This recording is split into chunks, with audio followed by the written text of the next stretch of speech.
All right, how's it going, everybody? We've got some TEMUR RHINOS here. Gonna be taking this through a league and putting it on YouTube here. This is basically the same list that won the challenge on Saturday, the 25th of June, and the player said that the one change I would make would be taking out Prismari Command for Subtlety. And we did that change right here, kept everything else the same. Yeah, we're going to take through a league and see how it goes. I've been playing this RHINOS deck a little bit more. I think for moto purposes, it's definitely a pretty solid deck. Might be something that I try and paper a little bit, but as for right now, still just going to be playing the 4-color deck in paper, but this deck is not going to go to time basically ever, and really makes your opponent just be on their toes and be ready to deal with some 4/4 RHINOS. And if they can't, then game's kind of just over. There's a few favorable matchups. I think getting to play stuff like a bunch of 4-ofs in your sideboard can really help. A lot of matchups, it just makes them way more consistent. You're going to be able to just capitalize more on one game plan rather than have a few small cards for some niche situations. You just get a bunch of Leyline of the Voids, which are going to help out your graveyard matchups, and they're also going to shore up something like Murktide, which I wouldn't classify as a graveyard deck, but it's definitely graveyard centric, so it's going to be relevant to have something in that matchup, as that's easily one of the most represented decks. We also see we've got 2 islands and a forest and a mountain, so that's going to help us cast spells through Blood Moon. But we found a match here.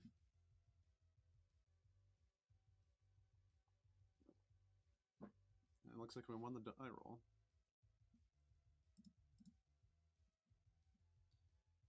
This does not have a Cascader, but it does have Rhino on 1, 4 lands. I think we can mull this.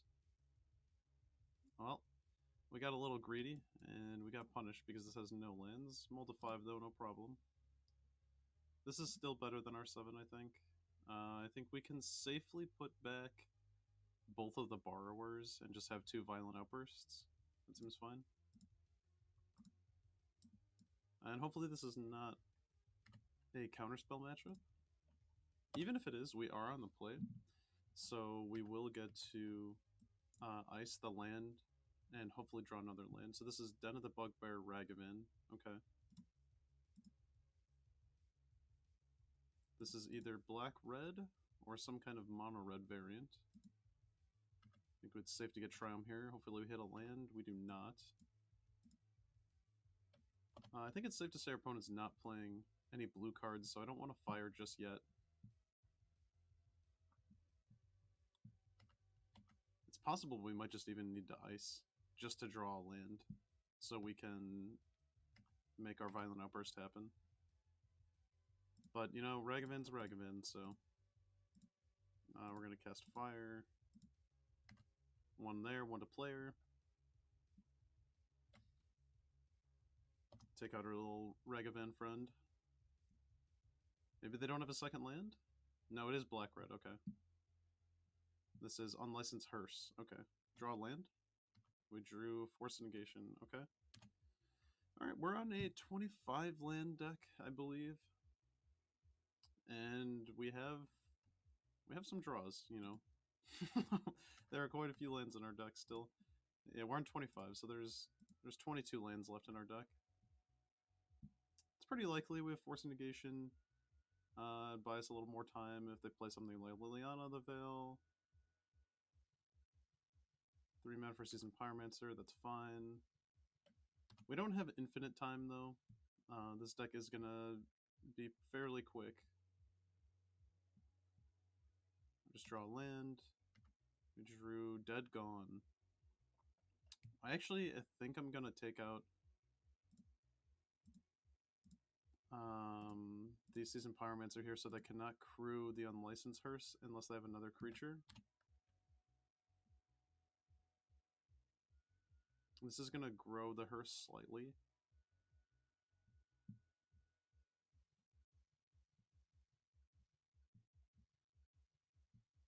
Okay, so they're choosing just to exile their own cards, which makes all the sense. 4 mana for a Turok.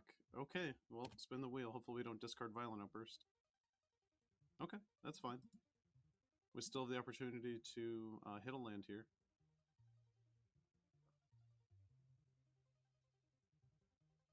And land one time. Okay, cool. We hit a land finally. We conserve our life total a little bit. By getting an island here, we can still cast everything. We might as well just wait, since we have Violent Outburst. Turok was pretty solid there, you know, making it so they discarded one of our Violent Outbursts, but we still have one. 2 RHINOS is better than 0 RHINOS. 4 mana again. This is another Turok, okay. We're more than okay with that. Because Turok is legendary, and they only keep 1. But they're going to keep the one that's going to grow, so this is going to be a 5-4. Or at least they should. They should keep the one with 2 counters on it already, okay. Alright, can 2 RHINOS beat this board state? We're going to find out. I'd really like to draw Shardless Agent. Just add more to the board. Bonecrusher, okay. So this is a 5-4. And they have a 1, 2, 3, 4, 5, 6, 6 Unlicensed Hearse. They also have Den. I mean, I think we put it on them. I don't think we attack here. We could. We honestly could attack with both RHINOS. We could attack with both RHINOS. They block one with Turok. I actually can't boot up Hearse. They could next turn for the crackback. They could take 8 down to 9. And then they hit us for 11, 12, 13, 14. Yeah, okay. We do not attack here. I think there is reason. It's not unreasonable to attack there. I think if we had backup RHINOS, we can easily do that attack, but we do not. So I still think this 5 is better than the 7 we had in this matchup. Because the 7 was not going to beat a Ragavan.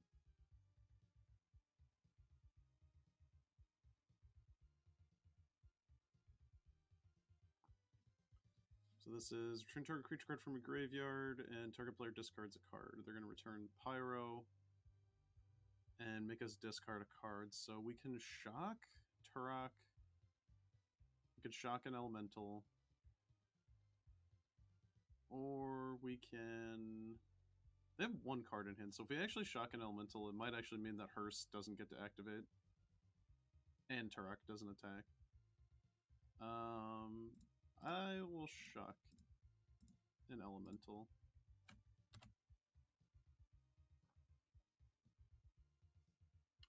Drawing something like Brazen Borrower at this point in the game would actually be pretty powerful. It makes Hearse a lot less big. They're probably just going to play Pyro now. Make a 1-1. No, actually, do not make a 1-1, okay. So Pyro is going to be able to activate the Hearse.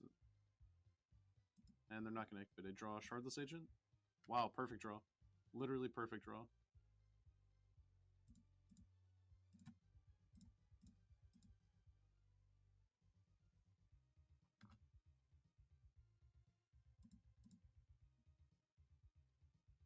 Alright, we've got a lot more power in play now. I still don't think it's safe to attack. Because the Unlicensed Hearse is just going to eat our RHINOS.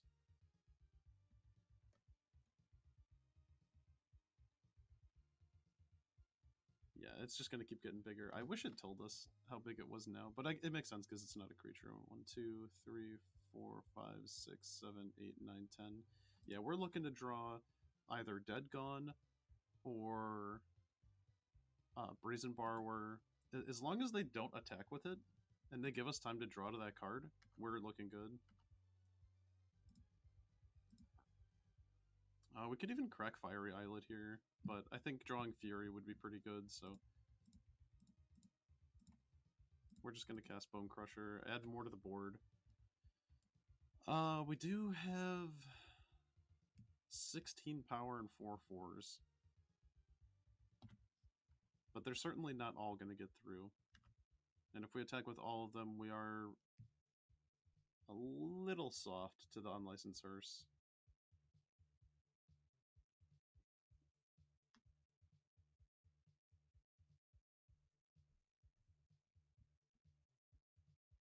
This is Terminate a Rhino, okay. And another removal spell? No, okay. Alright, it's an interesting game now that we're trying to draw something like Brazen Borrower, they're just trying to deal with our RHINOS. We have good draws in our Cascade spells. We have good draws of Brazen Borrower. Fury is also not a bad draw. If we can just get rid of their creatures outside of Den of the Bugbear, I think everything's looking pretty good. But this Hearse is being a pretty big roadblock at the moment.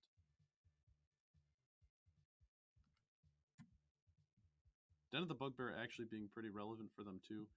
Being able to crew the Hearse and survive something like Fury. And they are not being conservative of their Hearse at all. They might just be waiting to make a very large one, but the bigger they make it, the less good it's going to be if we bounce it, right? And I think we are going to draw a card here.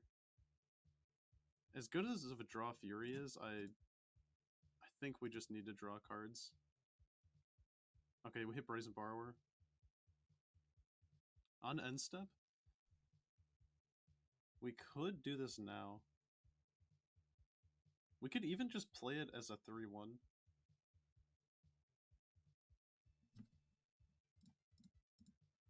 No, I think we Petty Theft now on the end step.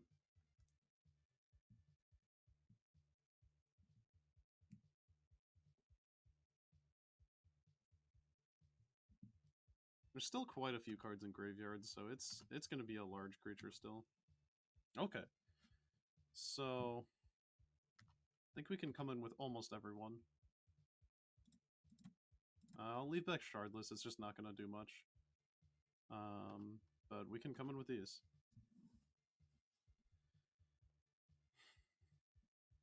This is still 16 damage, so they do have to make some sort of block here, even if it's just a block with Seasoned Pyromancer.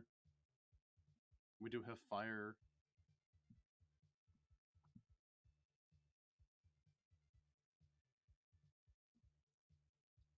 Maybe because we drew Fire, we were supposed to attack with a Shardless, as that would have been lethal. Now, if they do Shock or Thoughtseize, though, they will just die. Also, I think it's a pretty free block if we attack with Shardless. I don't see why they would block with Turok. Then we get to kill Turok, I guess. This is end step. If they try to kill our Bonecrusher, too... Oh, no, they're going to make dudes. Okay, sure. This leads us to a play where we can flash in a Brazen Borrower and come in for lethal with Fire as well. Inquisition. Okay, so we're forced to use our Fire now. Fire could go face. It could take out these 1/1s. If we take out the 1/1s... So then we attack for 9, 10, 11. We would die to Bolt. No, we have a blocker. Okay. So if they have Bolt plus removal spell, I think shocking them is actually not going to be doing that much work. We could just tap Turok. We could tap Turok.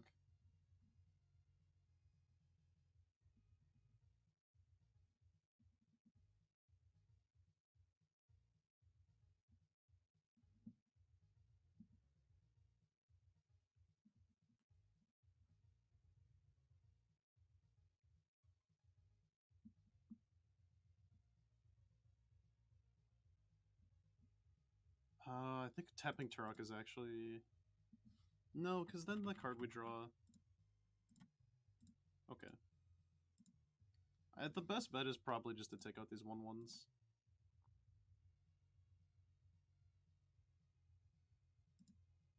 It's not like our opponent's going to be shocking in a Blood Crypt at this stage in the game.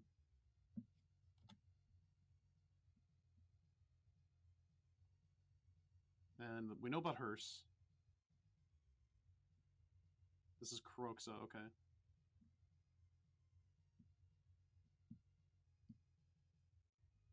Okay, they can't play Kroxa and activate Den.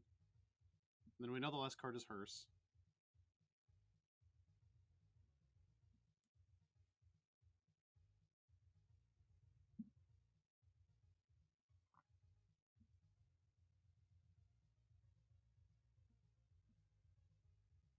Three red. So if they go Kroxa, we'll go pretty low, but I think we still just win because we have four power creatures. Okay. We go to 8. We know their last card is Hearse.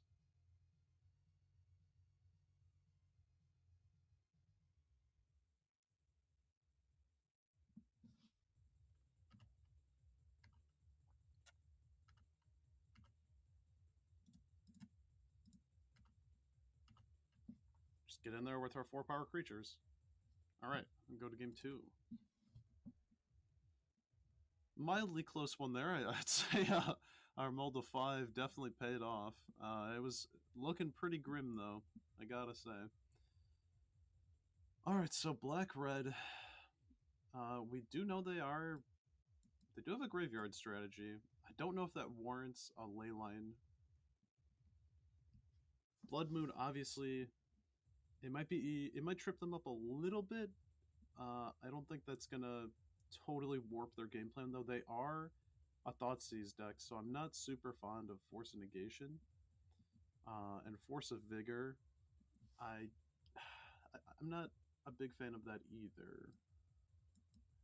Just 2 for 1ing yourself constantly doesn't seem too great. Leyline is going to keep them off of Kroxa, Season Pyromancer. It's going to make less of a problem for Hearse. Although Force does kill Hearse, I suppose. I think that might be the one card that it kills. But we have answers for that. I don't think we want Dispute. You could argue Blood Moon.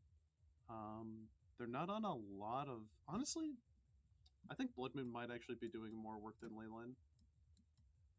And then, sure, we can bring in 1 Force of Vigor. I really don't like Force of Negation, though, in this matchup. Yeah, okay, I think I like this. Blood Moon's pretty bold here. I don't think it's actually good, but it is an alternate way for us to win the game. This is pretty good, though. We get to Gemstone Caverns, and I think we put back this Waterlogged Grove. We could put back a Scalding Tarn, I suppose. No, we put back Waterlogged Grove. Okay, this is going to have us answer turn 1 Ragavan. They probably have Thoughtseize, though. No, they have a Ragavan. Okay. Coolio. We just get to dead this right away.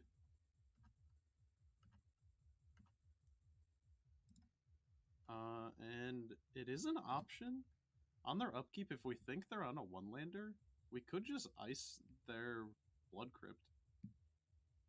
And then if they don't have another black source, they can't actually Thoughtseize us. I kind of like... This is definitely an aggressive play, but okay, cool. We drew a second Shardless Agent. I think we're looking good in this game. Okay, so they have a second black source, but they chose not to fetch for it. I think we wait on that Blood Moon. Get our island here. Get a Shardless. Make some RHINOS. Shardless resolves. And now we just need to find a green source for this Blood Moon. They did fetch a Swamp, though. Okay. So the Fatal Push here. Okay, so they are respecting the Blood Moon. Maybe that is a common line of play here. Something that they're familiar with. Also, we did fetch Island. We kept a hand with Island. It's a little obvious, I will say, what our plan is here. We did find a green source. So next turn we are going to Blood Moon. Or we could just Blood Moon this turn, find the forest. They do have a swamp. I think we want to lay in the pressure, though.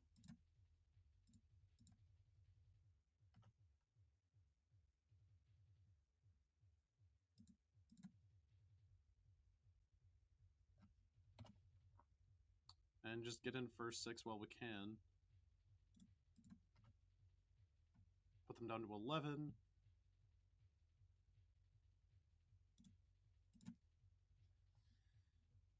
And then we're looking pretty good, I'd say. We could have taken them off black mana. They still would have had 1 swamp. I think that's why I did not Blood Moon yet. Just gonna grab this forest.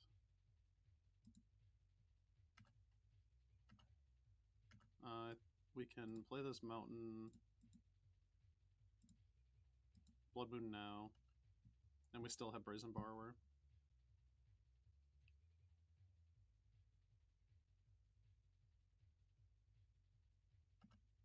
Okay, Blood Moon's good, nothing in response. Could still have something like a Fatal Push. That's not going to save them, though. This is Kolgon's command.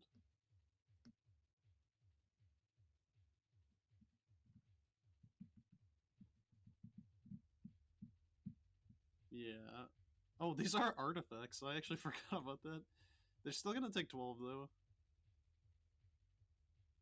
Oh, okay, then we get to do this and K command again? What actually has... Yeah, okay. Alright, GG's. Got the 2-0 pretty fast. Round number 1 in the books.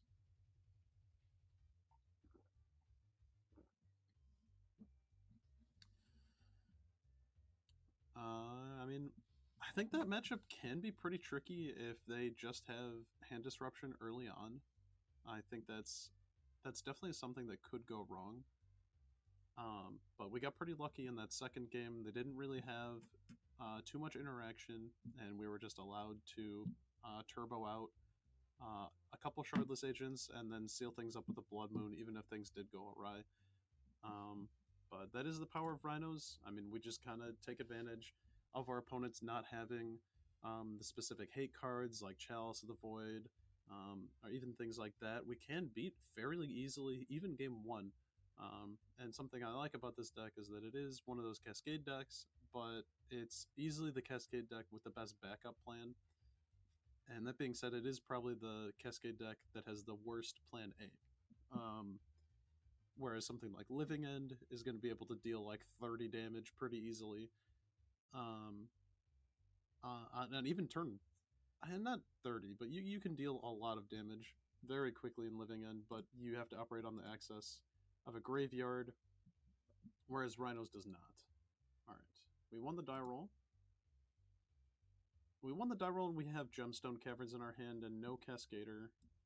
We do have a couple forms of interaction. We'd have to get green-red off of that Tarn, and then we can't cast Violent Outburst. I don't really like this hand. This is a lot better. This is still a little risky. I think on the play we can keep the Footfalls. We just put back a Fury here. Let's see, our opponent did keep 7. We're going to get green-red here. And cat's out of the bag. We have Footfalls.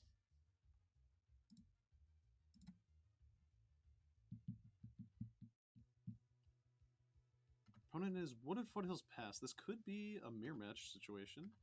We hit a 3rd land. Pretty sick. I'm going to save that Otawara just in case we draw more lands.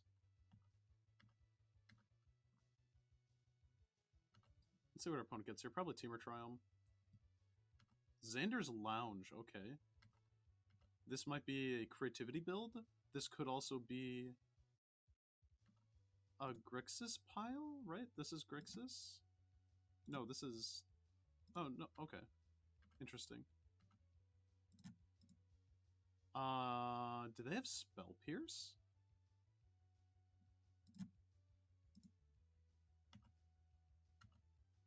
They have Spell Pierce. And do we need to cast this Violent Outburst right now? I think we go for it because they have double blue.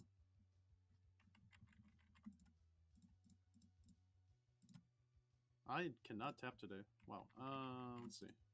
Green, red, colorless. There we go. Alright, hopefully no Spell Pierce. That would be pretty anti-pog. Okay, no Spell Pierce. Got a couple of 4/4s on turn 3. And we have some more coming in a couple turns. Let's see what our opponent's actually playing. This is 3 mana for Fable. Okay, we can beat that.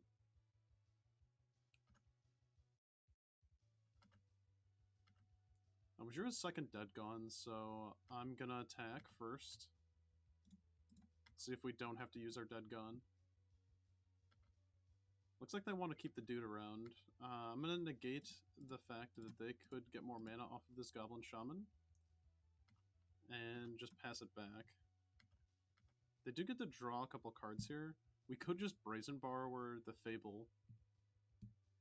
So they don't draw cards, but they already have 7 cards in hand. I think that would be a little unwise to tap out there.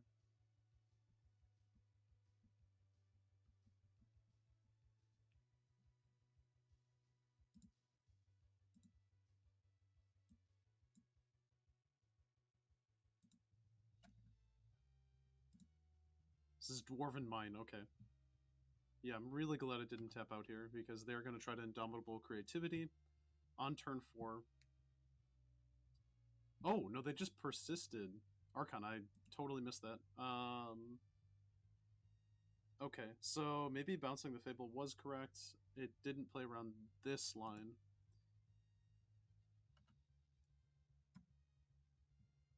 We're going to have to sacrifice one of our creatures here. We do get to bounce the Archon.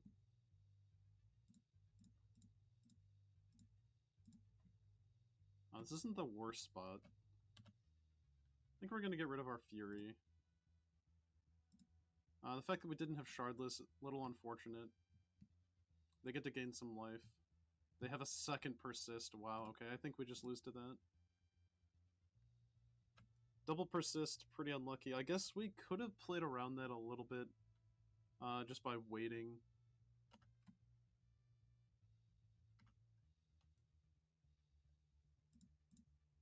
We would have gotten in for 4 more damage. We did draw Shardless Agent.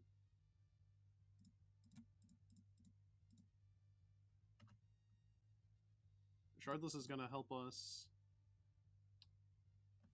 survive one of the Archons. Wow, okay, so now we know what they're playing. I guess we should have Petty Thefted the Fable. We could have just died to Indomitable Creativity, though. I think it actually would have been a lesser bit of damage there if we decided to go with the Brazen Borrower. Because they wouldn't have been able to discard. Yeah, okay, so we know now. We acknowledge the fact that letting them discard is pretty powerful, and dying to 1 Indomitable Creativity Archon is not as bad as dying to 2. They still have 1 Archon in hand, and if we can't get rid of this Reflections, we are going to die. Oh, wow, okay. So they get to do that. We do die to this trigger, though. Yeah, okay, we are dead. Alright, so we did throw that game a little bit. We threw in the fact that we could have just gotten them early, but we get to bring in Leyline and Blood Moon now. I think they're going to have a hard time dealing with both of these. I don't think we want Fury as much. Dead Gone does not seem awful. Bonecrusher might be good against their backup plan. I can't imagine they're going to have too many... I don't think they're going to board out of the game plan. So Subtlety... Is Subtlety actually good Planeswalkers. They could play Planeswalkers. I think I'll keep Subtlety in. Dead Gone bounces an Archon, I suppose, whereas Bonecrusher does not. Force of Negation is very strong. We'll get one Dead Gone out. Okay. Alright. So now we have the knowledge to play around. This is 6 lands and a Leyline of the Void.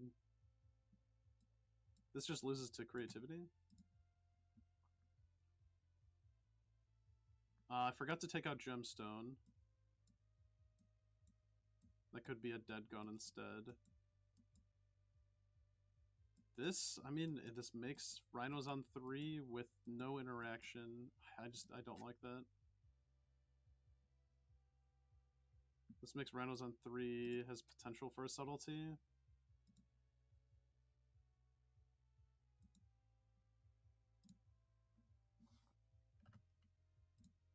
Yeah, I think we really did need to win that game 1. I think it was very winnable too. They could have had something like Tainted Indulgence, and then we're still in the similar spot. Yeah, here's Thoughtseize. We kind of, yeah, we're getting a little torn apart. Maybe keeping that double Cascader hand was better. There aren't many better hands, I suppose. Now we're just gonna draw a bunch of lands and not have a Cascader. I guess having a game plan is better than not having a game plan at all.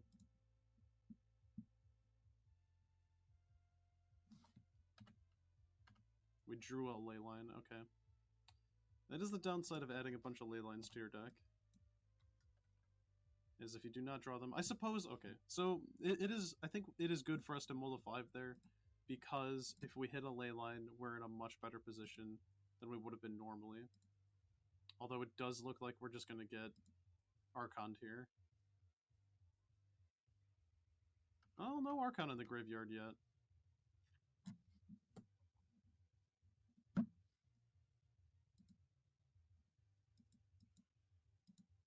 Certainly looking like we should have just kept the original 6, though. Here's Brazen Borrower, okay.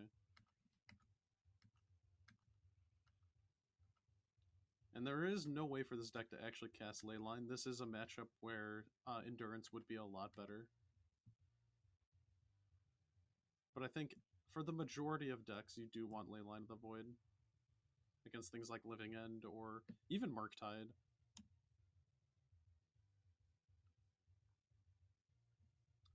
It's just going to be a lot easier. It's going to be a lot harder to actually resolve either the ability of Endurance or the Endurance itself in those matchups.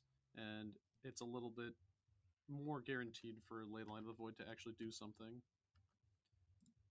So now we just get to Subtlety on end step. Target nothing.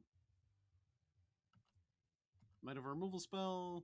Might have Fatal Push off of Revolt. Not yet, it looks like. I think we did take Fury out, so that is not a draw at this point.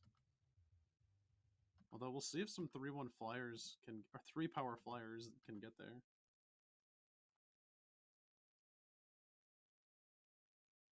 I mean, this is a 2-turn clock as it is, if they don't have an answer to it. We're going to Prismari Command, make a treasure, draw 2, discard 2. We also did not see Force of Negation in any of the 3 hands that we opened this game. So I think that's also a reason to mull to 5. Even if you get to a board state like this and you just have a Force of Negation in hand, being able to force anything like this is good. Okay, so they discarded a couple of ways to discard cards. I'm guessing we just need to find a way to actually get an Archon, is what it looks like. Okay, Fable.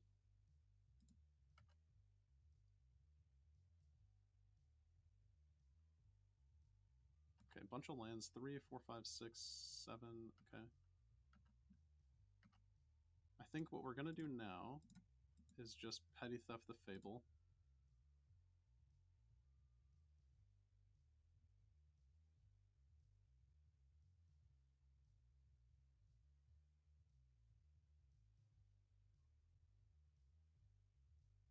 and then we're just going to hardcast the Brazen Borrower. Then they have one turn to answer it. Get a fetch. I think we're just going to fetch up an island.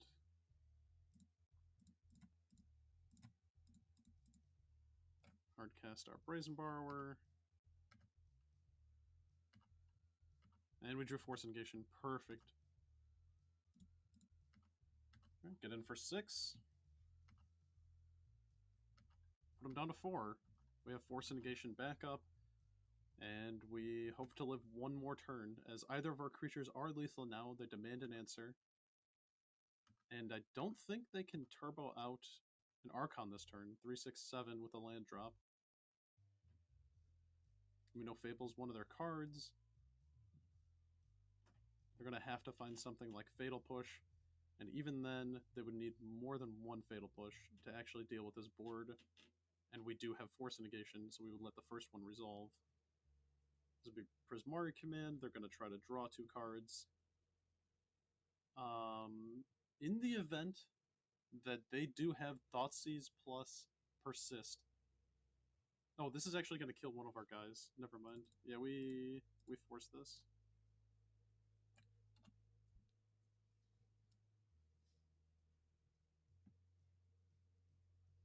Force this, they have a Flusterstorm. Okay, that makes sense.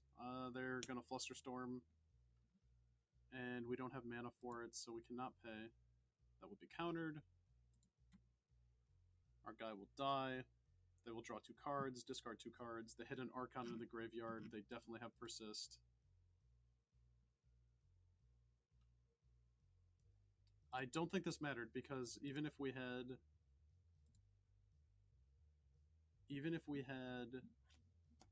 not countered that, they still would have had the 1 mana to fluster the force on the Persist.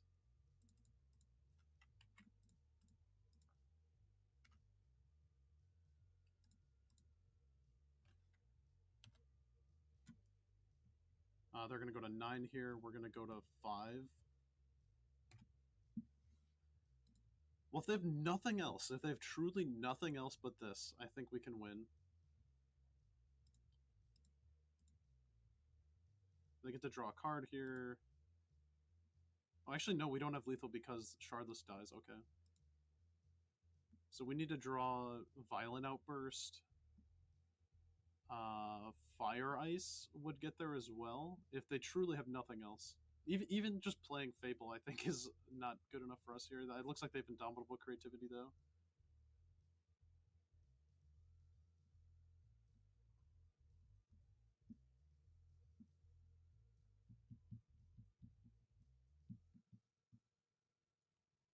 Yeah, they're just going to get a bunch of Archons, and we are dead. Yeah, we did need to win that game 1. I think we still could have lost even if we did bounce the Fable there, but we would have had a chance. And, you know, that's a fairly new archetype. I think that's the first time I've actually played against that. But now we know what's up with that. We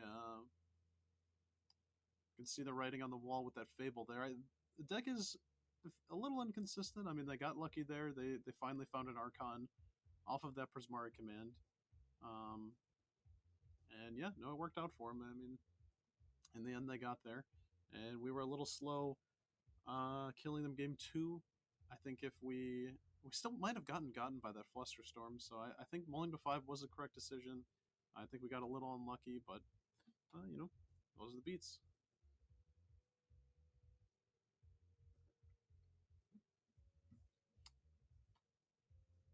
I do think, I mean, we still could have lost game 1, even if we did bounce that.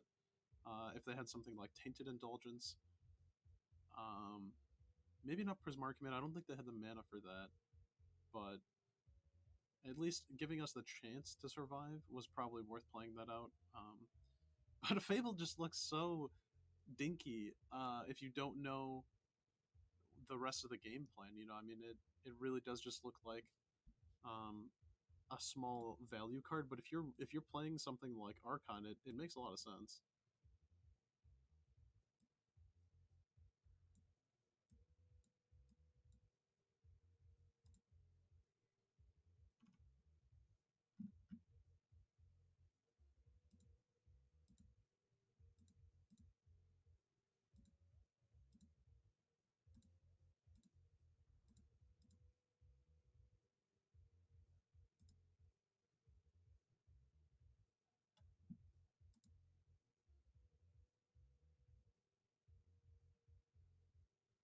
Getting pretty lucky on these die rolls.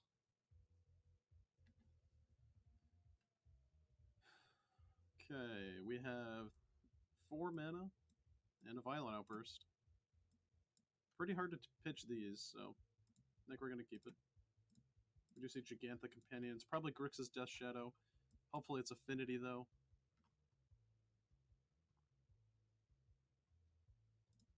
Against Grixis Death Shadow, a Thoughtseize deck, I don't really like mulliganing down if we don't have to. This is a perfectly keepable hand, although I would rather have something with more than one Cascader, but more often than not, I think you do draw a lot of cascading cards in this matchup. So Blood Fountain, we're playing against the Asmo food deck. See, I know this matchup, but I forgot that the Indomitable Creativity Persist deck exists.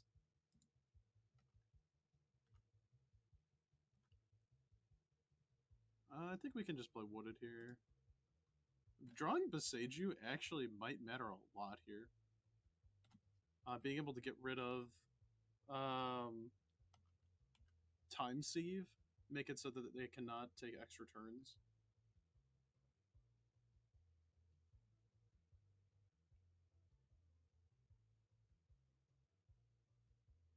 I'm curious, I don't recall if that deck plays Hand Disruption or Counter Spells. I want to say no on either. They might play like Metallic Rebuke. But Ledger Shredder, okay, that's actually gonna get a Connive trigger off of our Cascade. I think that's okay, though. No Bauble. That's actually surprising that deck doesn't have a Bauble there. We take those little wins when we can. Another land, okay. Play the Mountain to conserve life total a little bit. I don't hate waiting on the RHINOS here. I mean, we're pretty obviously RHINOS, right? I think it's pretty obvious at this point.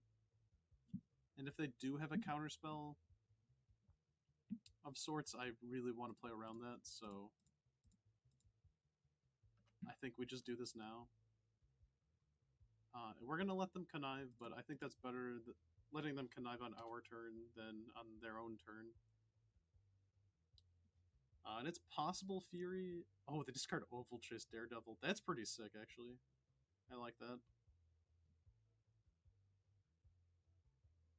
We definitely are on an Asmo plan here. No Asmo yet. I think this would be the turn, though, that we get to... They go land, crack Blood Token, discard something, play Asmo, play Cookbook, make food. Maybe not quite yet. They're almost certainly going to cast a second spell, too, and trigger Ledger Shredder. If somehow they don't, we might get to kill it with Fury, though.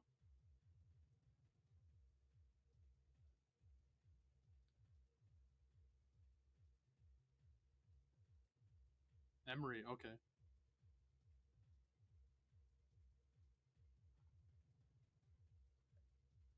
We have Subtlety, too, for Asmo next turn, if it's not this turn.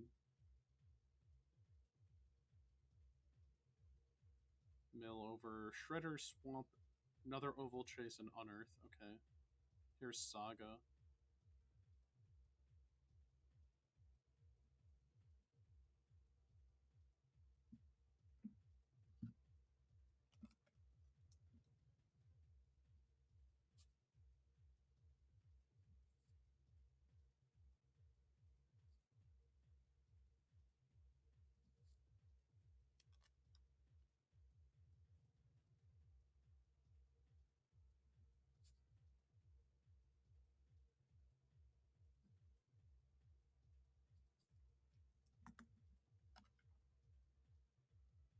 Alright. Another land. We've drawn nothing but lands off the top. A little unfortunate for us. I think we can go ahead and play Fiery Islet if we choose to crack that. I'd want it to be this turn. I think we can safely attack here. We're not under a whole lot of pressure just yet, but I'm pretty sure the way this deck deals pressure is all at once, and it's going to try to take a lot of turns. I think it can go infinite. I don't think it needs to. I think it can just take a bunch of turns, and it can get there.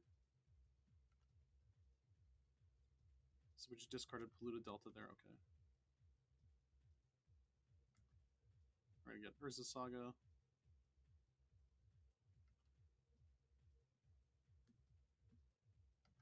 You know, alternatively, we could have just Boseiju to the Urza Saga.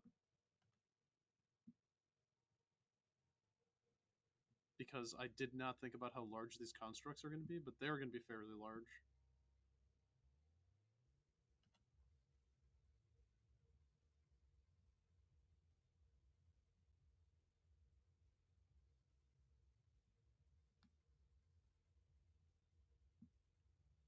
I guess for whatever reason, if they decide... Yeah, because we could have just made... We could have drawn a card and then blown up their Saga.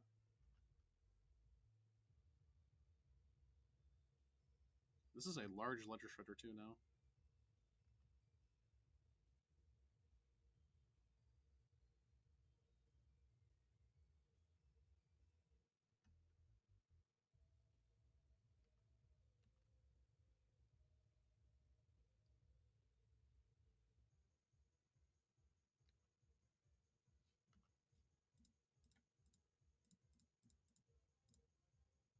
Ledger Shredder giving this deck a lot of legs, it looks like. Get a few bubble triggers as well. Find Otawara.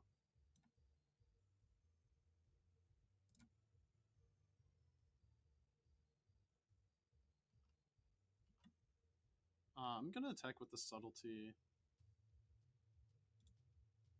Let's see, it would be 1, 2, 3, 4. We'll attack with everything.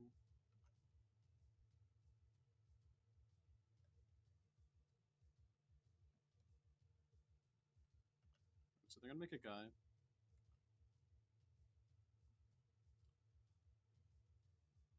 Shredder blocks a Rhino. Construct blocks a Rhino.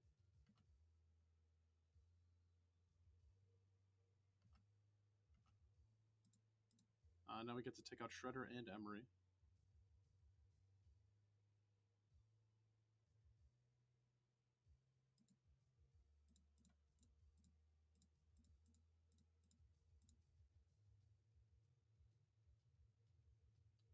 We'll find out if this deck plays Metallic Rebuke. Either they don't have it or they do not play it. Either way, good thing to get both of these creatures off the board. They're left with a Saga that we probably could have let them not have, but here we are. We get to Otawara, one of the tokens, and we still get to keep Boseiju, which I don't hate that position at all. They're not even going to make another one. Okay, so this kind of worked out then. 2 mana, 3 mana. Academy Manufactor, alright. Understandable.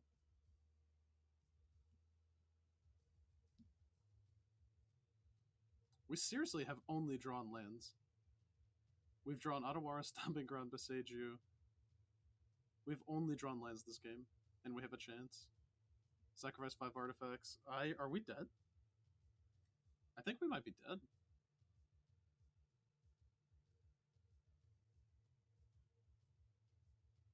If they do it now, do they have enough to keep going?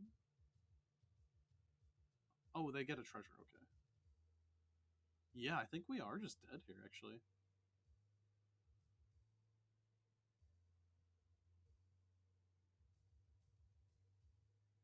Wow, was it a mistake to tap out for Fury there?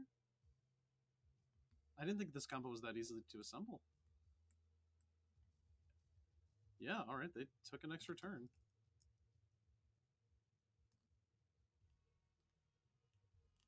I think we're actually just dead now.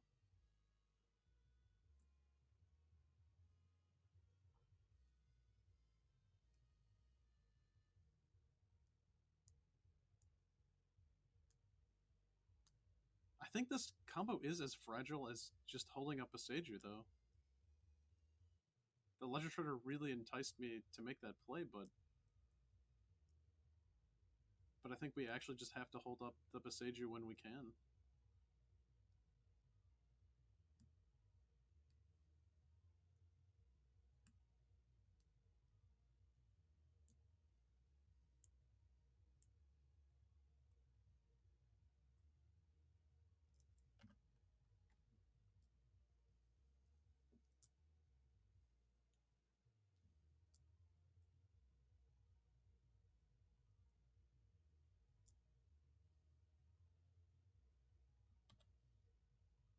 I mean, I guess we just die to this. They're just gonna discard a card, make a food,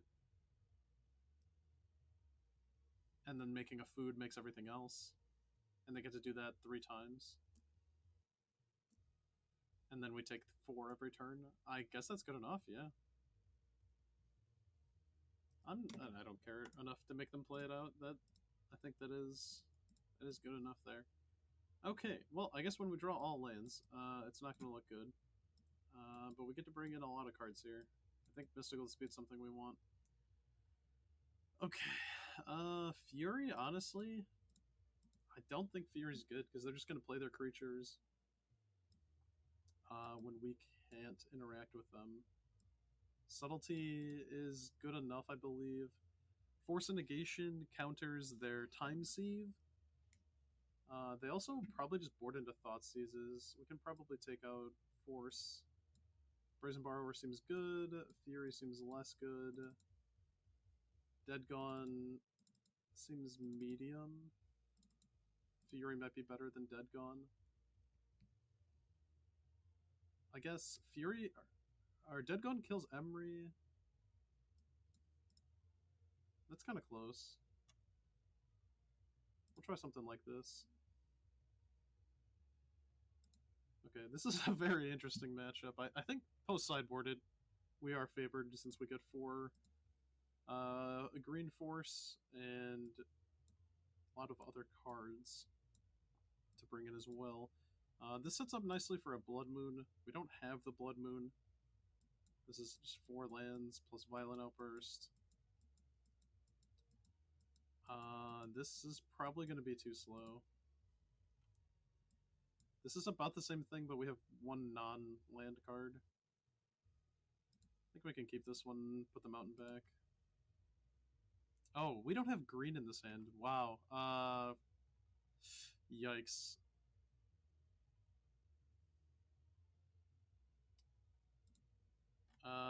Okay, well. We're hoping to get lucky here and spike a land off the top.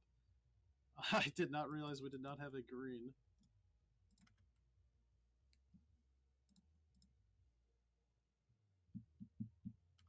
Cookbook, sure.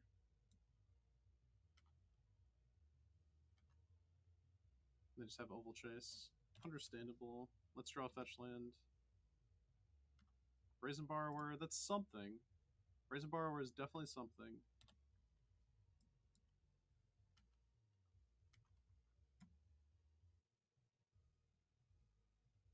I mean, this hand is not terrible if we draw a green source. It's still not that bad. I mean, I think a 5 would have been a lot better. But having Footfalls in hand is not terrible either because we just get to draw Force of Vigor eventually. And that will allow us to have a card to discard. So Shredder, I think we're just going to dispute that. Just make sure they don't have any early advantage or any clock going on here. Fetch land? Sure, you can have your discard. I just want to draw a fetch land. Okay, that works too.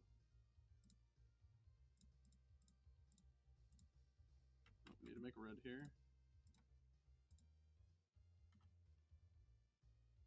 Okay, so this paid off, barely. They know about Blood Moon now if we do end up going to game 3. I'm still going to play around Metallic Rebuke when we can. I just don't really want to get blown out by that card. I don't think we're going to die here either. They go Academy Manufactor.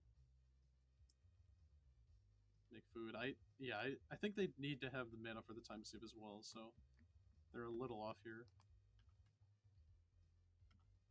Find another Footfalls. We could save this Otawara. This is a good form of interaction. And then we can just go ahead and suspend this Footfalls. Yeah, I think I'm okay with that.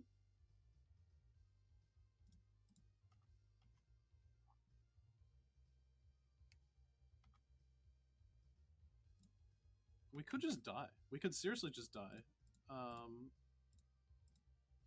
But I think this is the only, like, actual route to victory.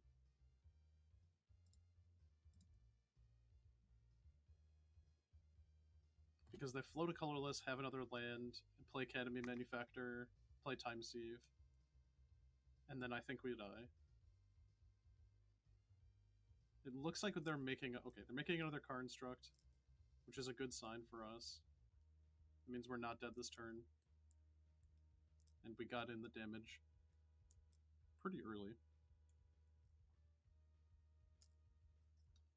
We've been drawing pretty terribly, I will say. That last game, drawing nothing but lands. We did get the green source this time. Lucky there. Another Saga, alright. Well, if we draw a land here, it's not looking too bad.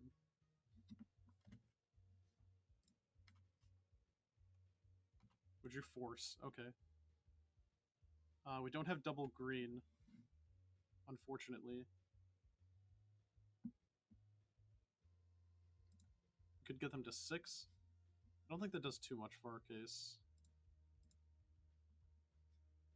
If we had double green, I would blow up a Saga and Construct, get them to 2. And then I don't think they can win from there. But now we go to their upkeep. We go to their upkeep and I think we still do that line.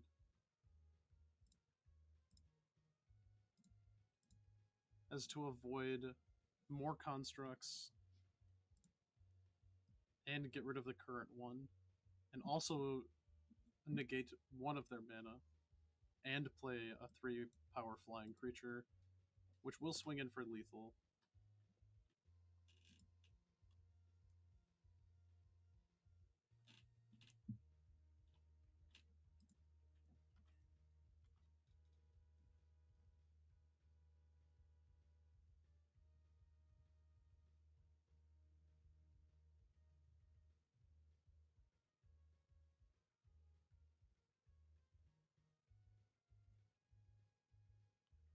Alright, so I don't think we're going to die to the combo here.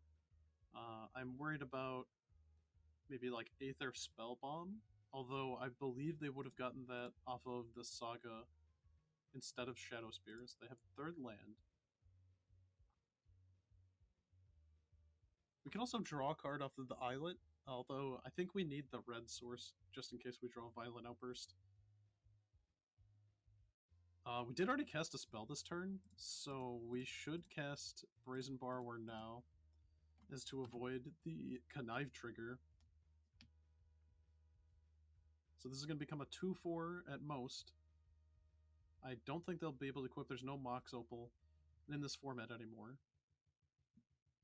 Honestly, this deck would have probably be very powerful if it had Mox Opal. We still have a few turns left on this guy. Just going to make a food, understandable. Okay. Draw Fire Ice.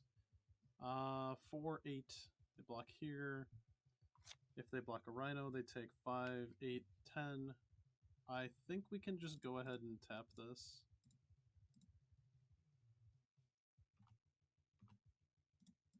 And get in for 11. Okay. Alright. We get to go to game number 3.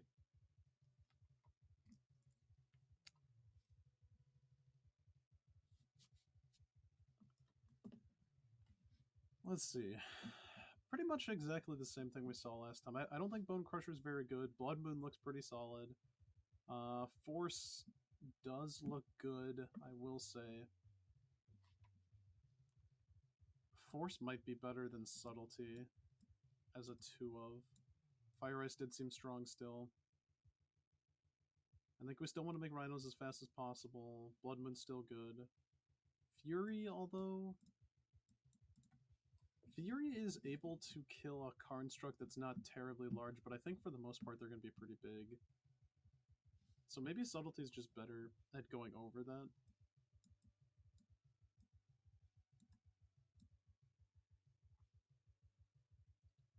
And then we have some forces to deal with a combo and other pieces. I think I like this a little bit better. Okay. We're going to be on the draw.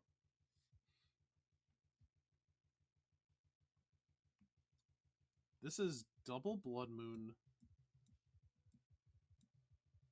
Brazen Borrower. I actually like this hand. I think this obviously needs some help. This needs a red source, so we need to draw any land. But if we do that, I think we effectively lock our opponents out of the game. And double Blood Moon is insurance against Thoughtseize as well. I think we get to go turn 1 Footfalls in hopes that the game goes that long. It is possible. We really just need to find one land. Any land at this point in the game is going to get us there because... you know, I wonder if we hang on to that Footfalls in case we draw Force. Because... Okay, so if we draw a third land and Blood Moon resolves, then the game will go long. That is just certain. So maybe we do just suspend it now. And if we draw Force of Vigor, we still have Violent Outburst, which we're going to have a lot of time. I think we can safely... We can do this Footfalls. They're mulliganing to 6. We keep our 7.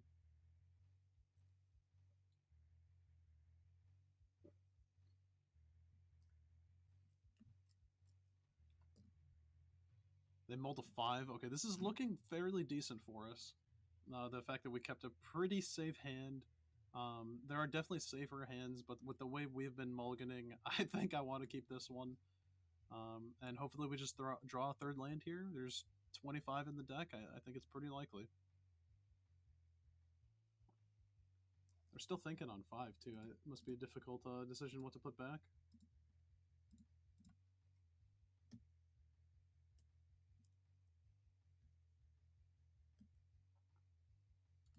Alright, looks like they start with 5. Maybe Thoughtseize this time, you know, and throw off their tempo a little bit. They are going to get a swamp right away. So they know to play around Blood Moon, surprisingly. We did draw Force of Vigor as our first card for turn. Which I think because we drew that so early, I'm just not going to cast this Footfalls. Suspend it, rather.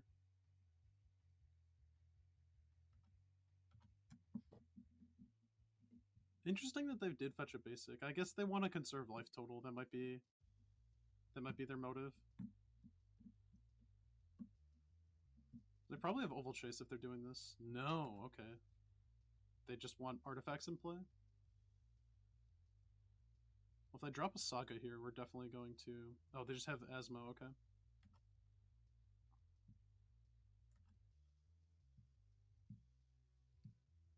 Did they have a second land is the question. They do. It is... Okay. So we're doing this then.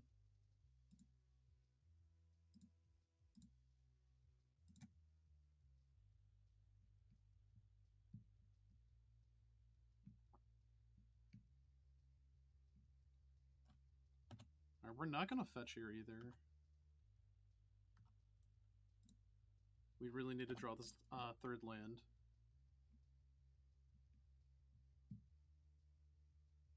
And preferably, it's a third land that we draw. Wow, they have 2 basics. That's honestly insane. Our Blood Moons are looking pretty bad right now. Although I don't think there's many other cards I'd rather have in this spot. Like, all of these don't kill Asmo, so... I think now we can get our Ketria Triome Draw land. Okay, cool. Now, do we just... Their last card could be Metallic Rebuke, honestly.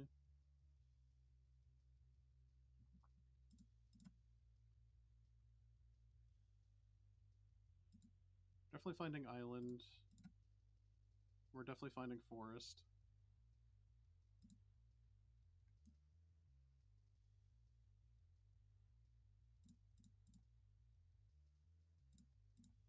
I think we just Violent Outburst here.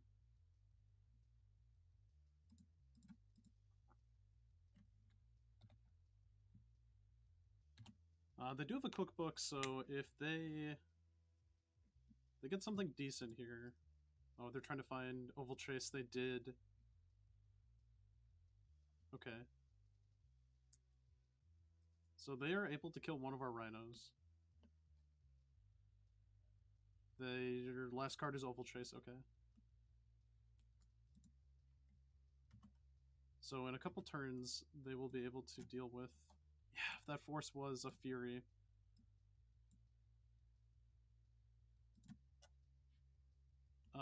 Can we just bounce the Asmo, make them replay it, and then we Mystical Dispute it? That might be our line. They do have a basic, so they can actually play it still.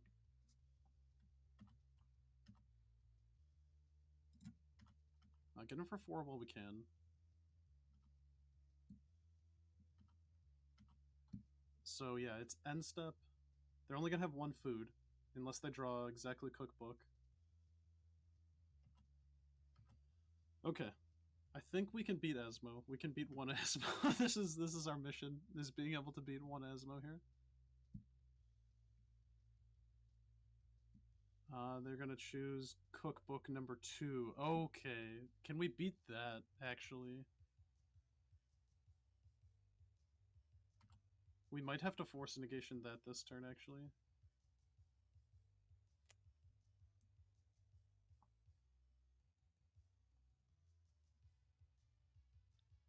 I think we do.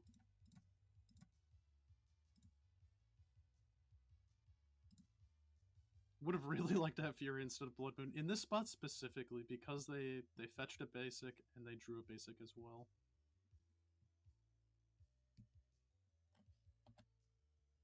Yeah, we don't have anything else. They're going to make 1 food, get Oval Chase back, and they still have 1 card. Again for 3. We have another Brazen Borrower. We could have tried to high roll there, I guess. Because now they're going to be able to make 2 foods. Unless this is going to get them to 11. We bounce a food.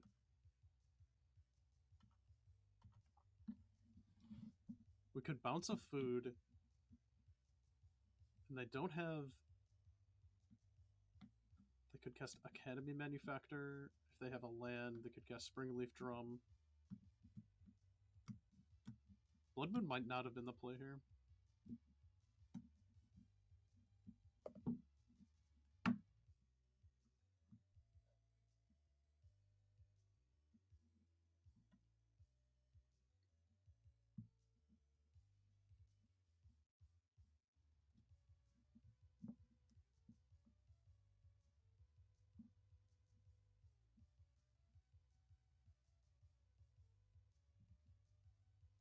So if we Brazen Borrower,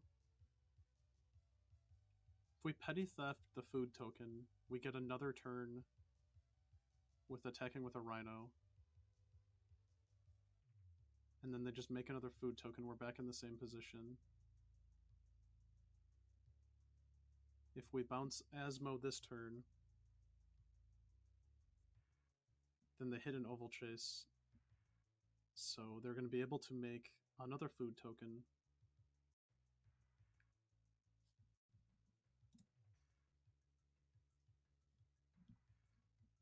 As long as you've discarded a card this turn. Well, it's off of red as well, so even if Blood Moon was in effect.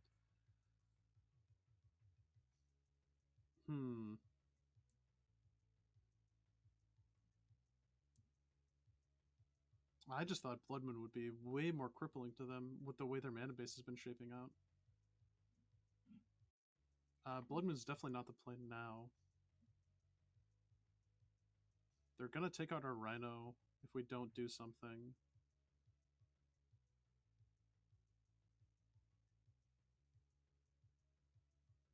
They'd still be able to play Cookbook. Hitting Emery was a good hit too. I think we just need to buy some time.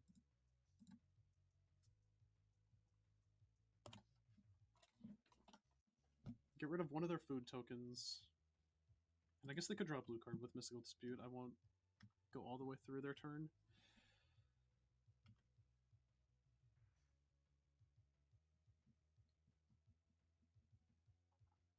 They hit another land.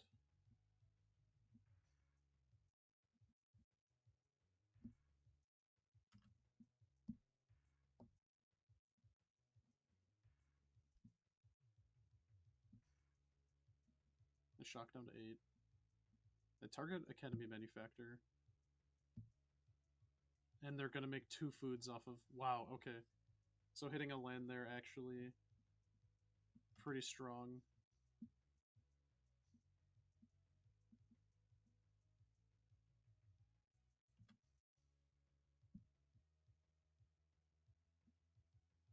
Yeah, Fury is just much better than... I don't even know if we saw Asmo the past few games. Oh, they don't make 2 foods, no.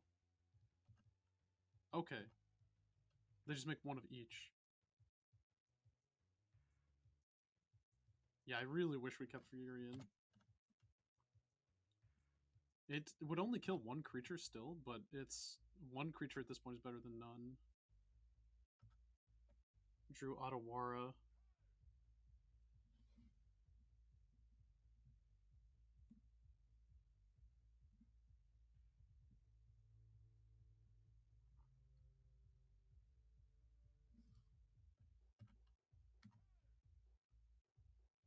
Well, we come across for 4.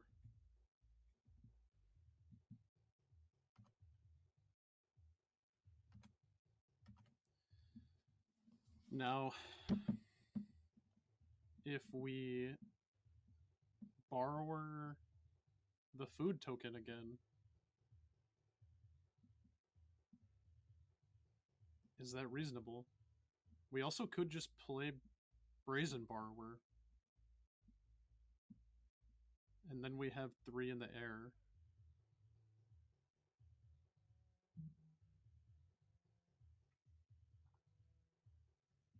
Then we have 2 creatures in play. We could get them to 1. They would come across for 5, put us down to 3. We're just looking to draw well at that point. Alternatively, if we bounce the food token, we get to block the manufactor or whatever creature. I don't think they attack then.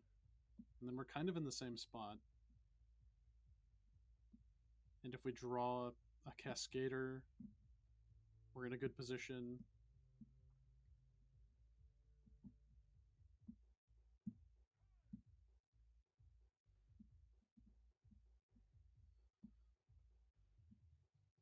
But if they draw a Cookbook or an Asmo, we lose our Rhino.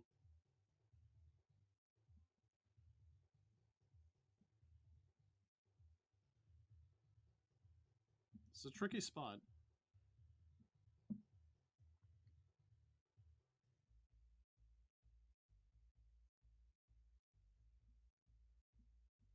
I kind of just want to buy more time with Brazen Borrower.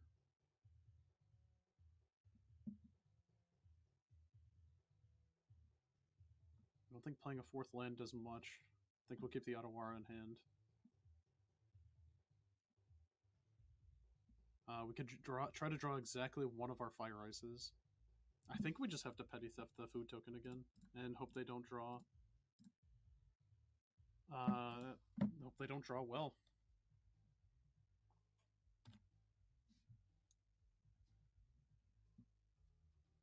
They get to cast a Springleaf Drum if they choose off of Emery. They could put us to 3.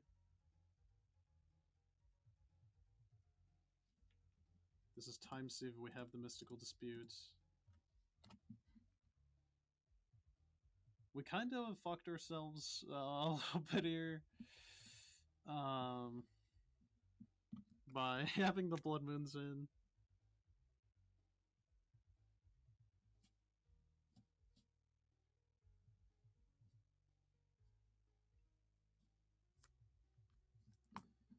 Oh, they had oh,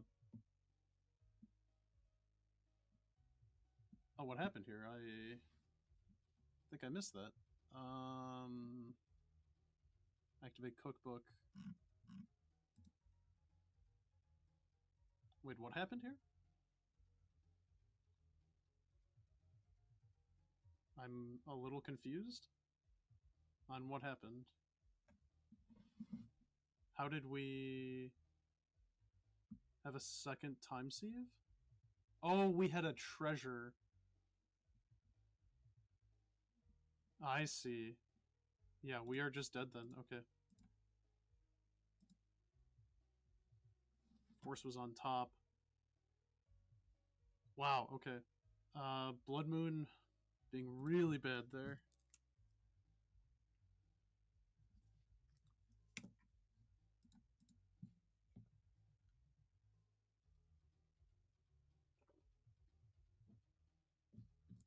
Very interesting matches so far we've played. A probably winnable match against Creativity. And a very weird match against the Asmo food deck. Little not favorable. I think so. I think we just sideboarded incorrectly. I don't think we really want to be on Blood Moon as much as I thought originally.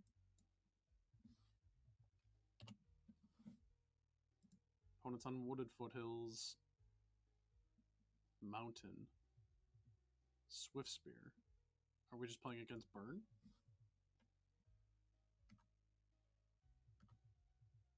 We have a decent hand against Burn. We're able to fetch a mountain, which is good. And kill the Swift Spear right away.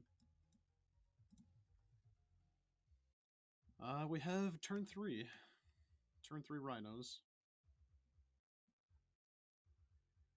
This might be mono red prowess, Rift Bolt. This is probably just Burn.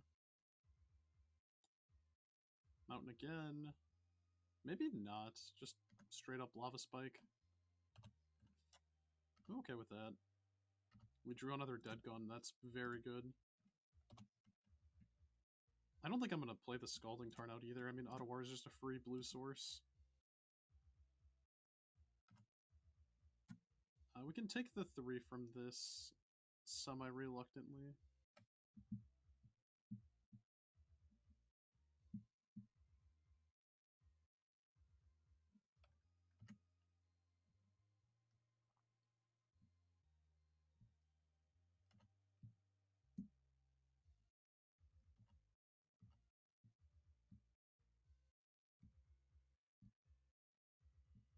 Just spend another Rift Bolt, sure. Okay, no other creature. We have a good hand against a creature draw. We're definitely just playing Otawara here. Casting our Shardless Agent.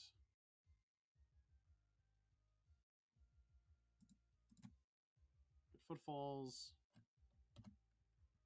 Make some boys. Try to kill you in a couple turns. We have Force of Negation. We have Dead Gone.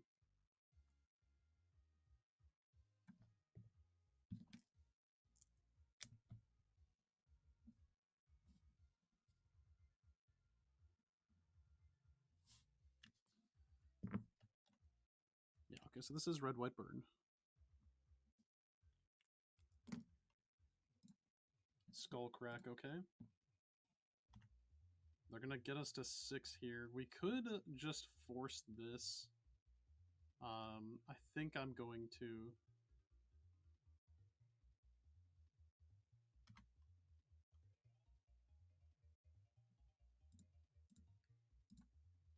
Don't really need Borrower at this point.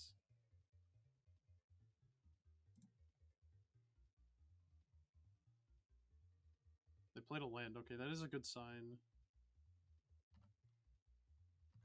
Footfalls in hand. They only have one card. I'm going to attack with everything. Put them to 5. This makes almost anything lethal. We have Dead Gone in hand.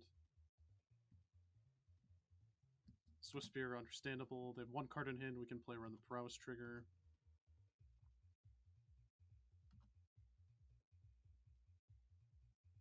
Yes, okay. Alright. Game 1, down against Burn. Or we're up against Burn, excuse me. Game 1 is completed. Alright, so on the draw against Burn, Blood Moon does not seem good. Dispute, it's questionable that I think the card's not that bad. Borrower, on the other hand, I think we do want some number of force, though. Subtlety is fine. Bonecrusher is less than good. I think we need to keep in Fury. And we need to keep in Dead Gone's forces. Let's just bring in 2 force. Take out Bonecrusher. We're going to be on the draw, so Gemstone Caverns is fine.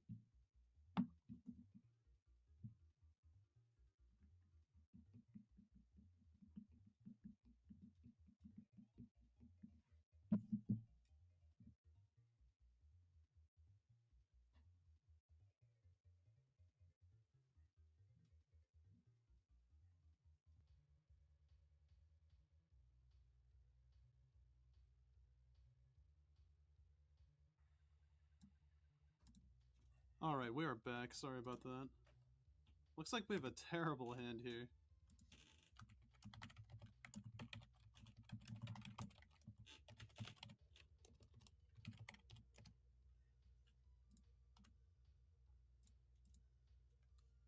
Alright, so we did have to mold a 4, and I think every hand was pretty bad. I don't think there was a single, like, actually keepable hand out of this. Maybe the 5, but I mean, this is working out, kind of. We get to kill one of their creatures, we have force. We maybe should have kept the 3rd land, just in case we draw a Cascader, I suppose. Although I think we need a lot of help for this hand to actually work out.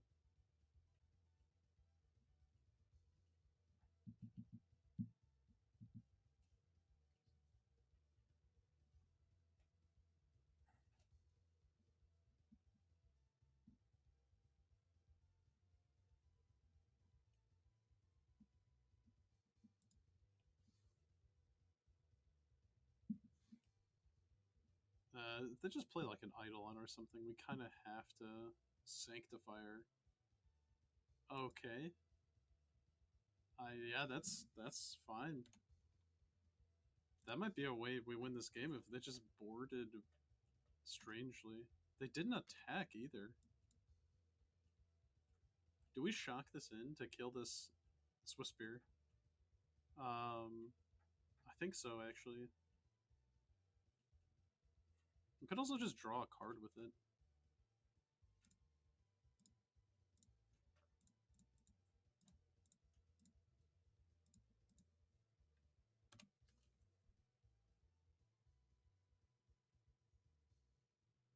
All right.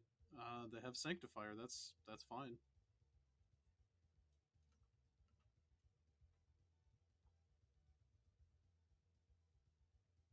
Goblin Guide. Yeah, that's how we lose. As if they have a bunch of creatures. Rift Bolt. That's something we can at least counter.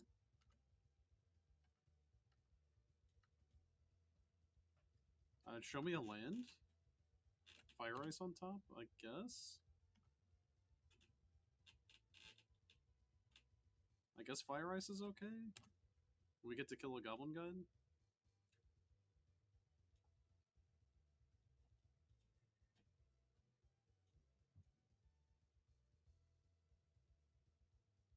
I think we can let this Rift Bolt resolve as well.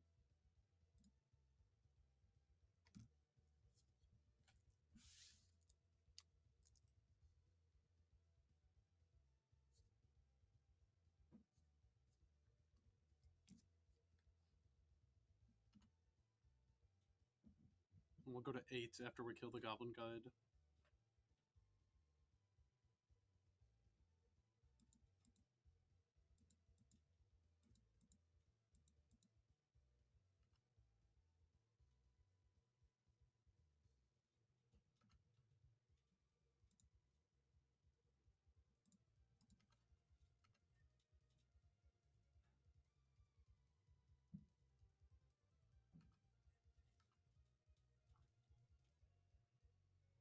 Alright, show me a land. Another Fire Ice on top.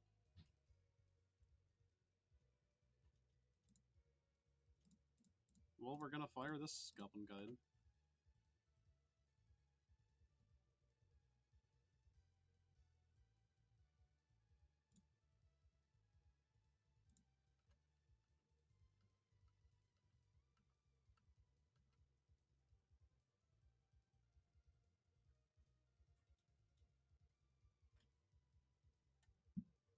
I think I'll just counter this one if they're on Lava Spike plan.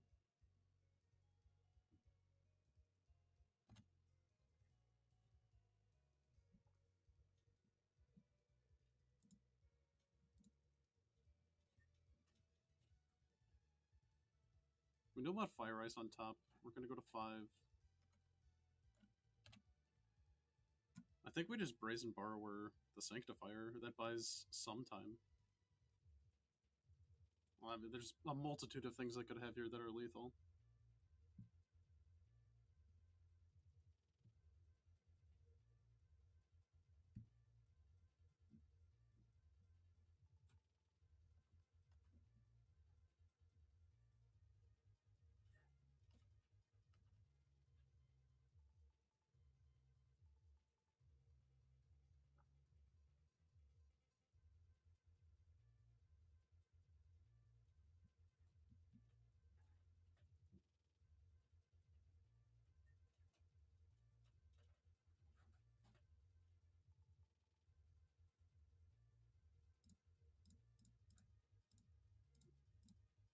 We get to Petty Theft here.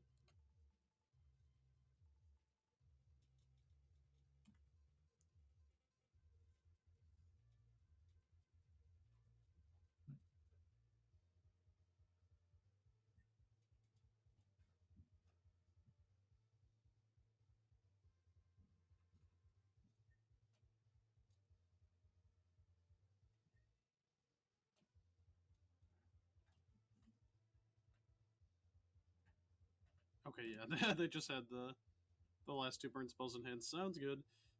We are going to try to not mold a 4 this time, and I think we'll be good after that. And we get to play this time. I forgot to board out Gemstone Caverns. This has Force plus a couple of Violent Outbursts, and a pretty pain-free start, almost. I think I'm gonna mulligan this, though. Maybe I got greedy. This is definitely worse than the last hand. I think I am just getting a little too greedy with these hands. Maybe Cascade Spell plus backup Force of Vigor is just good enough. On the play, it might be. I just really like having ways to deal with the one-drop creatures, I suppose. There are ways to deal with them outside of that.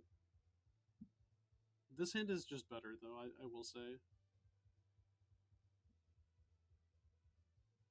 We get to keep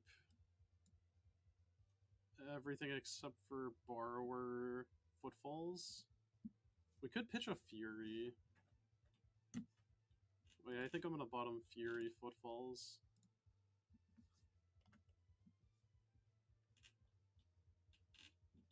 Then we get to Wooded Fetch for TEMUR Triome.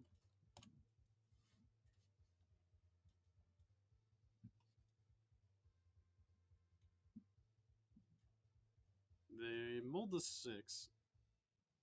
It's a little helpful.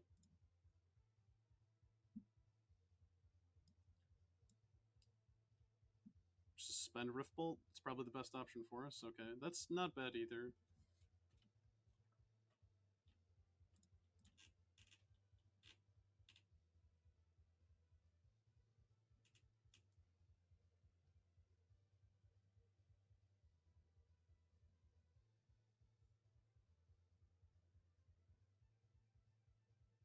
We have a couple of removal spells. We have Brazen Borrower to get around Roiling Vortex. It's pretty decent looking hand so far. We just need to draw Land Cascader, basically.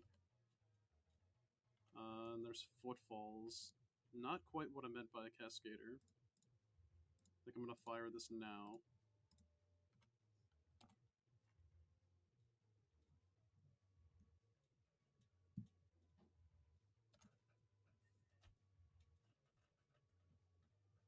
Alright, they have second land. And there's the Vortex, okay. We draw Subtlety. We could Borrower? No, we just save the Borrower for when that actually matters.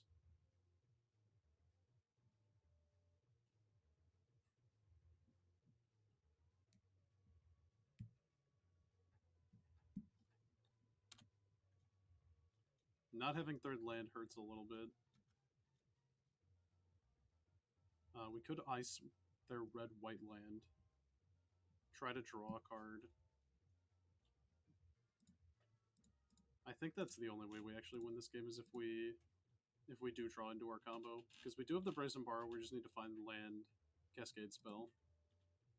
And I think drawing as many cards as possible is probably going to be the way we do that. We have a little bit of time, we can take a hit or two from a creature. We just have a bolt here, okay.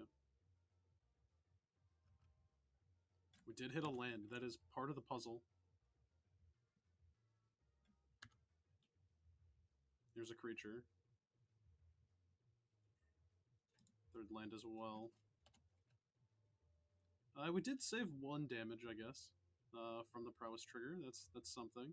All right, let's see the Cascade spell. Misty, okay. I don't think we want double blue just yet. We can just go ahead and play this tapped while we still can. Then we have Petty Theft to get rid of Roiling Vortex.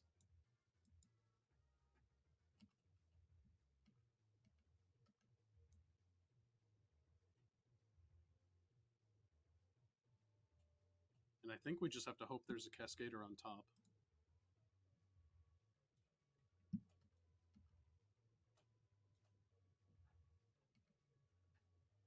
Even then, we still can lose this game fairly easily. This is Boros Charm. This is going to send us to 6. I mean, we can't counter the Force, or the Boros Charm. We could save 2. Yeah, I think we just have to get lucky here. And then we still die to Bolt Bolt.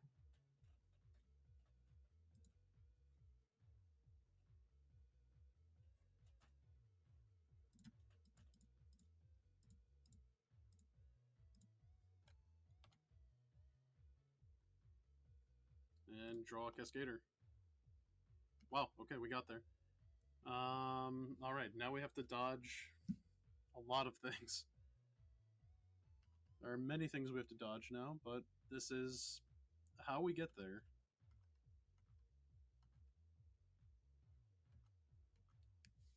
It's entirely possible they just play Roiling Vortex again.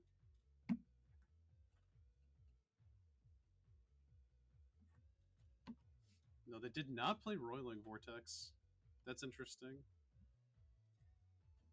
They didn't force it early. I mean, they could just have Bolt Bolt, and then we just lose.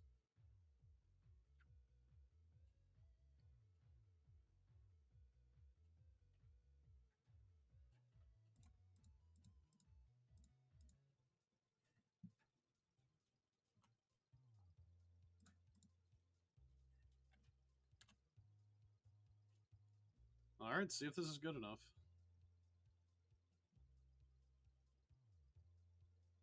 Now's the time if they have the bolts. They might have sorcery speed ones, though, so we could still definitely just be dead here. I'm just going to double block.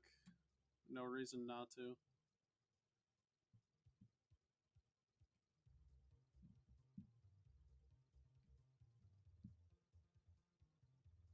We go to 3.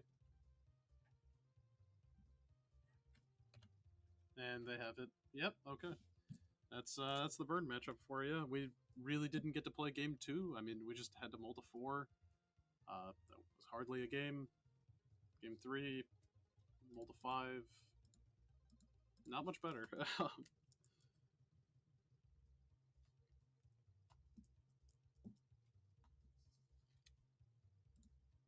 Alright, we have one more round left. I'm going to take another small break here. 145.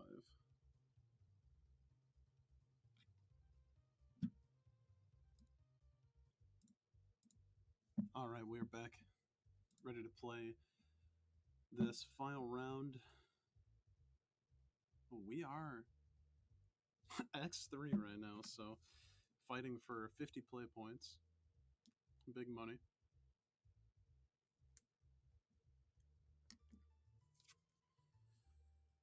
RHINOS, pretty powerful deck. I think really only made that one misplay so far. I think we've had a pretty unfortunate luck so far in this league. Quite a few mulligans. Honestly, really not too many bad draws per se. Just not great like openers. I also think we played a couple matchups where it wasn't really clear the sideboard plan, and obviously, I mean, that's something we'll get better at as we play the deck. And I think there are just some obscure matchups up there now, especially I think the format's still evolving from MH2. There are quite a few cards like the Asmo food deck, as well as Archon of Cruelty decks that you just don't see as much, but it's definitely good to get practice against them when you can, especially here on Moto.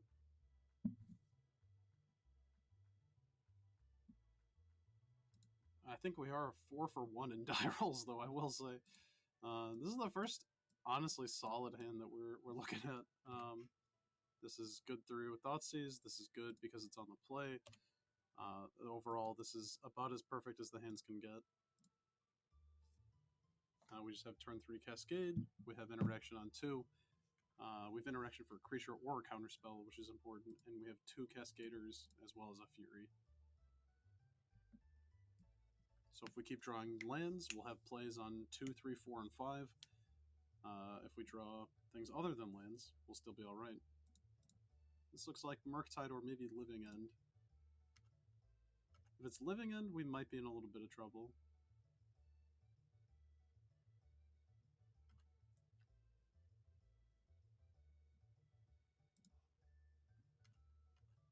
Yeah, we don't have a Force of Negation, so against Living End, it's going to be a little rough. Yeah, this is Living End, okay.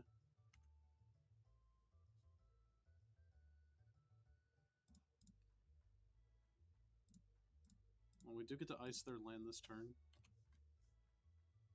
And we do have Leyline of the Void on the sideboard. Game 1's going to be a little difficult to win, I think.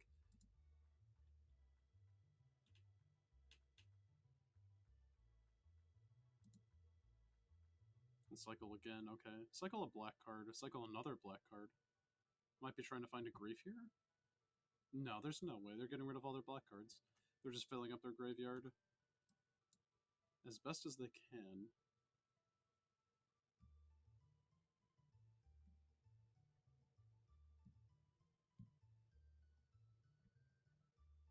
Let's stop on our draw step.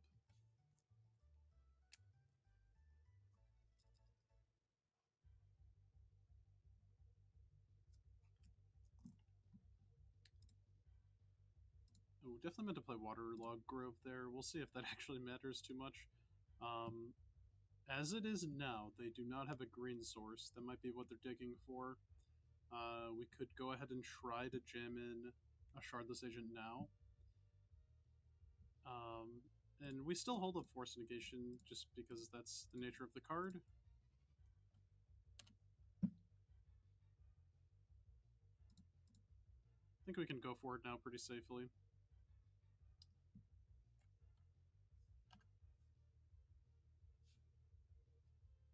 And hopefully they just don't have a green source.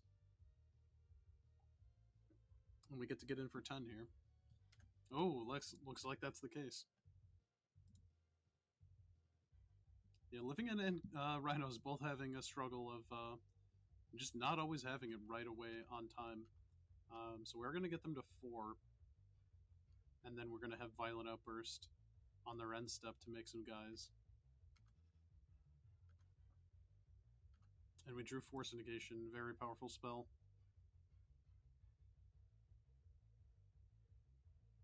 So we're insulated in a few ways here. We're good against Grief because we have Violent Outburst to make more creatures. And we also have Force. We have a blue card to pitch to Force. We also have Subtlety. The fact that they found a pain-free green source, though, is actually relevant. They are going to get to bounce a Rhino here. That's huge, actually. Definitely a benefit of playing the Sky Turtle over something like Subtlety.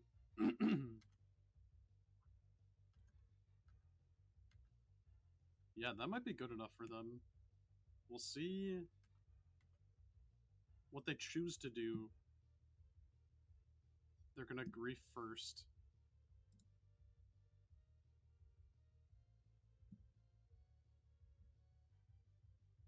We could just Subtlety this Grief.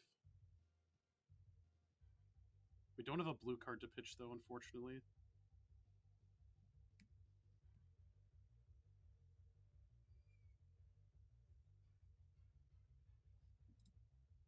I think we just have to let it happen.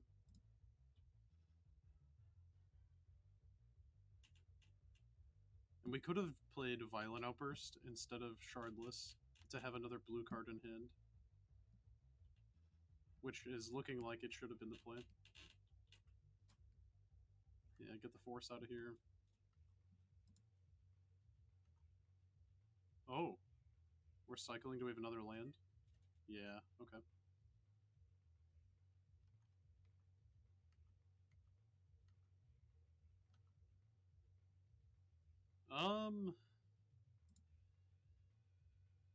I guess I could have drawn a card with Waterlogged Grove. Oh, well, no.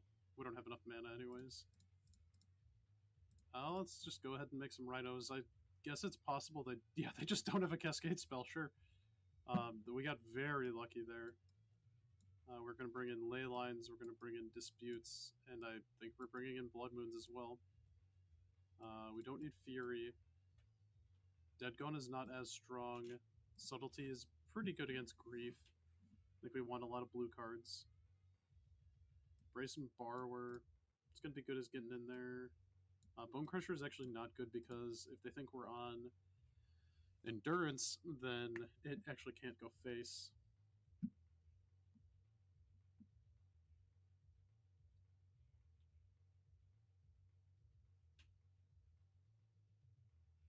Virus is good at tapping them out. Dead Gone, I could see not playing.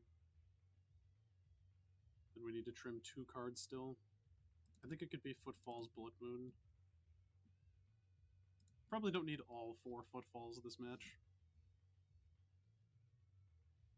We're just going to try to cheese them with the Leyline, honestly, and hope they don't have a way to deal with it. I think down a game, I think you kind of have to bring in a bunch of things as living inside a thing and just hope for the best. And hope that you can answer as many things that your opponent is going to throw at you.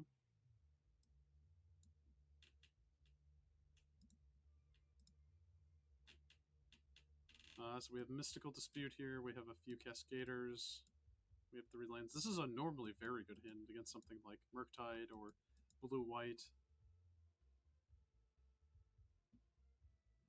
Although this does not seem good enough for this matchup. I think we just better off mulliganing for a Leyline. And we do find Leyline. We find 2 Leylines, actually, which is relevant, except if they have Force of Vigor, of course. And I think we can put back... We could just put back one of the Leylines. I mean, if they have Force, they have Force. That's the more common option to deal with Leyline.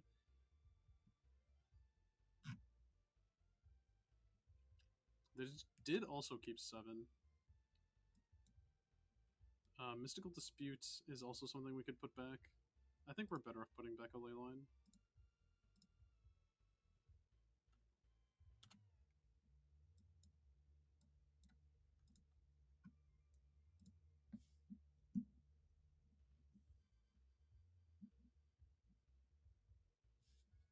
Yeah, part of me does wish that we did keep the second Leyline, but I think against specifically Force of Vigor, we don't want that as our game plan, and I'd rather have rather be able to diversify what we can do and keep a dispute as well as keep as multiple Violent Outbursts.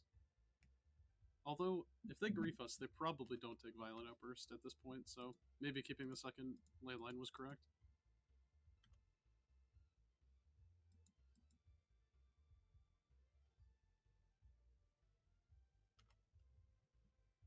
Oh, they're cycling the 4-drop early. That's a good sign. And they have to play Otawara.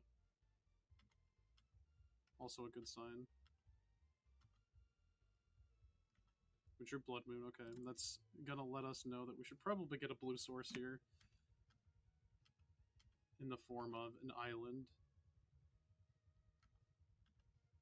But we'll see what we draw.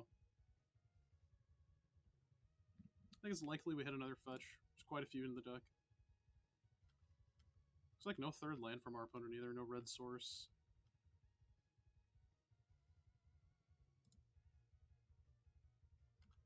Gonna cycle again. They do hit third land, okay. We hit Tarn, okay. We can go...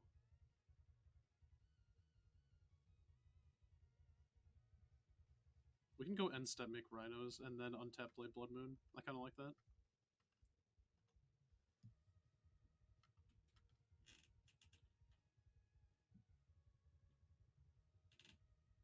Grief, huh? Well, we get a little punished for not just slamming the Blood Moon there, I guess. Yeah, one grief is fine. What do they pitch? Street Wraith, it looks like.